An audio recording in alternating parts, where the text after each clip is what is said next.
Would you believe me if I told you I'm from another planet? I doubt it. Not many humans believe such a thing to be possible. Those that do are laughed at and mocked. My name is not David, although that is the name I was assigned here on Earth. My real name is Americk, and I've been here for 8 years. I've been sentenced to life alteration. This sentence is a rare one. It banishes you to Earth to live out your days without contact with the rest of the galaxy. I don't know why they didn't kill me, but I know why I wasn't put in a normal prison. If I told the guards what I saw, my story could continue to spread. The administration does not want that. Here on Earth, my word can't leave this planet. The Milky Way galaxy has 6 regions. I come from Centrain, about 25,000 light-years away. Earth resides in Old Dathlo, a region forbidden of any transport unless explicitly permitted by the Dathlo administration. It's the newest of the 6, although still very old.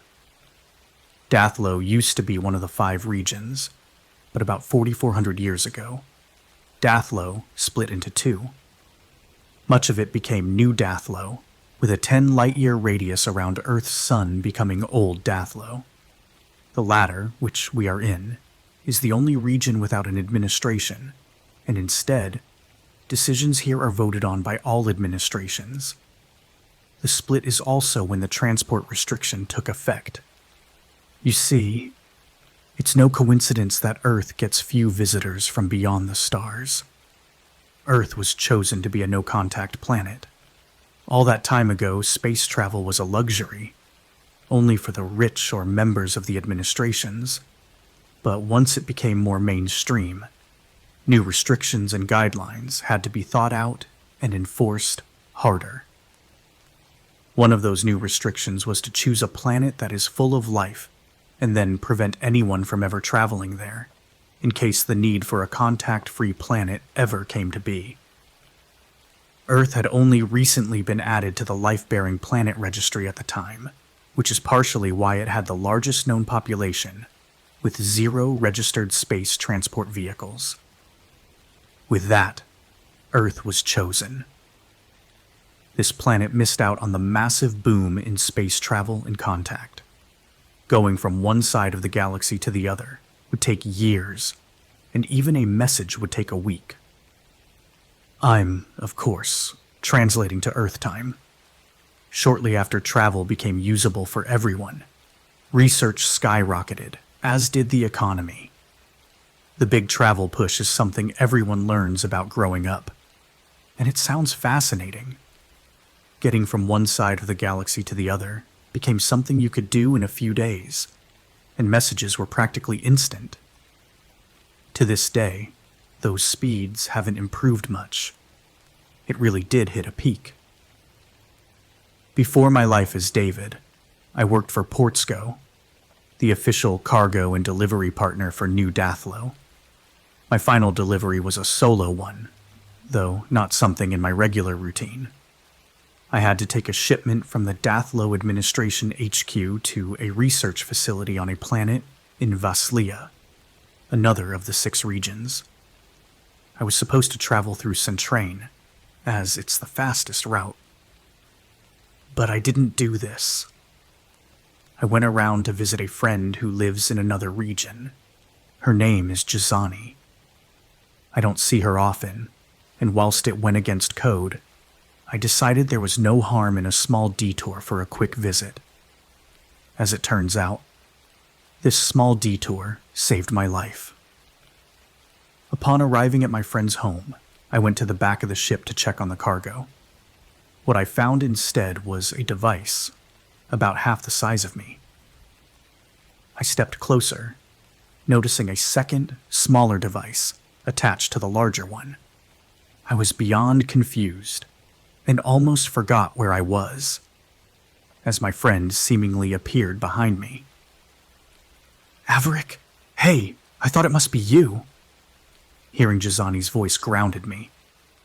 I told her the situation and asked her what she thought was going on. She's always been good with technology. I didn't expect it to be a big deal. I even thought that maybe the devices themselves was the cargo. She immediately identified both devices, telling me that the larger of the two was an explosive and the smaller was a tracking device. It's apparently a common setup to have an explosion happen when the device reaches a specific location. She tinkered around with the tracking device a little and discovered that it was tracking my position relative to Centrain. If I had completed the route as intended, I would have died. I stood there, letting this sink in as she played around with the device more. I wasn't sure what she was doing. I didn't care. All I could think about was how narrowly I avoided death, and why the administration would even want me dead in the first place. Her voice sliced through the silence and took me out of my trance. It's not sending a message anywhere. It's storing your position entirely locally. They don't know you're here. Please, stay the night. Sleep was not on our minds that night. We stayed up, discussing why something like this could have happened. We spoke about the recent political tension between Centrain and New Dathlo.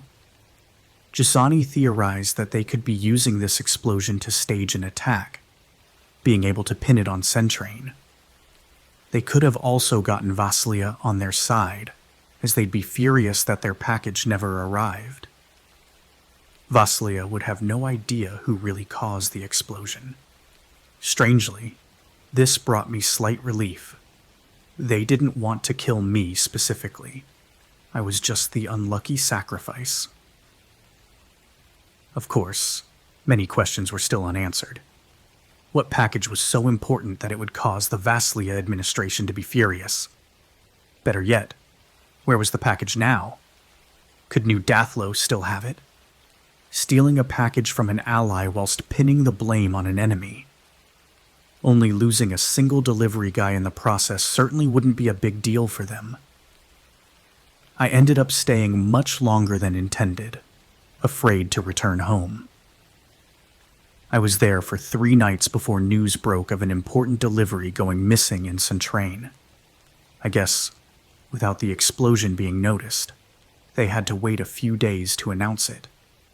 Then, they showed a picture of me saying I was presumed dead, a casualty of the events.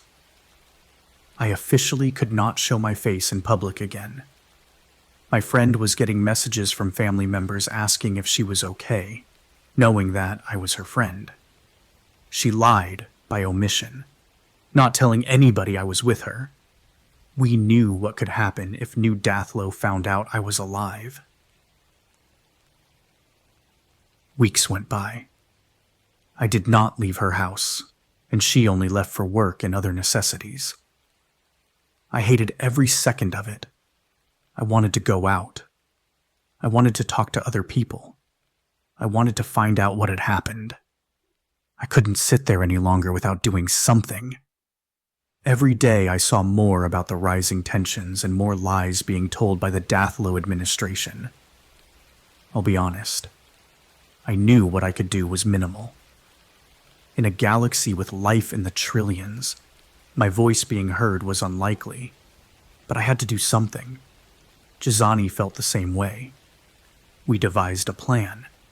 We knew we would get caught, but we thought we could at least go out doing something good. I was to stay at her house, contacting everyone I knew, telling them I was alive, telling them that it was all a hoax, and that an explosive was supposed to kill me. Meanwhile, Gisani would use my ID card to get into the Dathlo administration HQ, hoping that they hadn't taken my ID off their systems yet. She would find her way into the logs and figure out where the cargo was swapped for the explosive. Then she would find it and do something. We weren't sure what yet. We didn't even know what the cargo was. We said our goodbyes and wished each other good luck. It wasn't a bulletproof plan, but it was something. I wish every day that I knew I would never see her again. I wish I had told her not to go and done this myself. But instead, I watched as she set off in her ship, unknowing that she would not return. A few hours later, I'd still heard nothing. I was getting worried. Maybe I got a little too carried away in drawing attention to the situation, but I broke the plan slightly and left her house. I had already called all my family, but it wasn't enough. I needed the public to see I was alive. So I told random people that I could find. Everyone who was anybody, I told them. Some of them didn't recognize me, but most people did. It was successful enough. I got a message from Gisani at this point.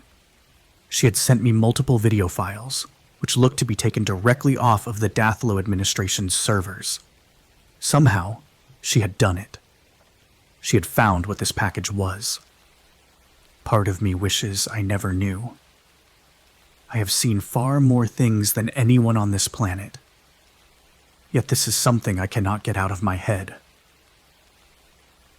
The first video was eerie enough in itself. 2 prisoners locked in a room. They had a bed each and a shared toilet. They also had a selection of food on a shelf and a television. They were not living happily, but they were alive. The second video showed a strange mist filling the room. You could hear both of them screaming. A scream of agony and pain from one and screams of horror and sadness from the other. One of them was being killed, and the other was watching it unfold. The 2 screams turned into one as the mist cleared the room, leaving only one person left. What happens next is something I can hardly comprehend. Their tears stopped as they got up and began to look confused. They grabbed some food and started to watch television. The third video showed guards entering the cell and the prisoner asking, "Why are there 2 beds? Who else are you going to bring in here?" The prisoner had no memory of their friend ever existing. The mist had not only killed them, but killed any thought of them too. It seems that physical evidence of their existence is left unaffected, but memories are erased. It was at this point that I noticed the communication network was comprised of 3 people. I thought it was just me and Gisani, but before the video files were sent, there was a message from someone called Kendali. The message sent a chill down my spine. I think they're about to find me. Americk, you've been a good friend, and it's been nice spending time with you recently. Gisani, you will always be the love of my life. Please get out of here. Don't let both of us die. I love you both. I hope we did good. There had been a third person this entire time. Gisani had a partner. I had no memory of them. Not even the slightest. I don't know what happened to Gisani after that, but I know the mist did not consume her as it did Kendali, because I remember her vividly.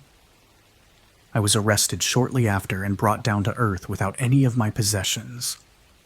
I can only assume that Gisani landed the same fate as me, and I have spent the past 8 years trying to track her down.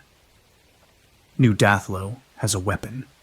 They can take out powerful leaders and nobody would know, as nobody would remember. At least, as long as they remember to destroy all physical evidence manually. As far as I'm concerned, they have what is possibly the most powerful weapon in the galaxy. I'm making this post today for a reason. 2 reasons, actually. The first is that I've noticed a lot more UFO sightings in recent months. I've even had some first-hand encounters with seeing something flying through the sky. I know that these are not general citizens, as I know the rules of old Dathlo.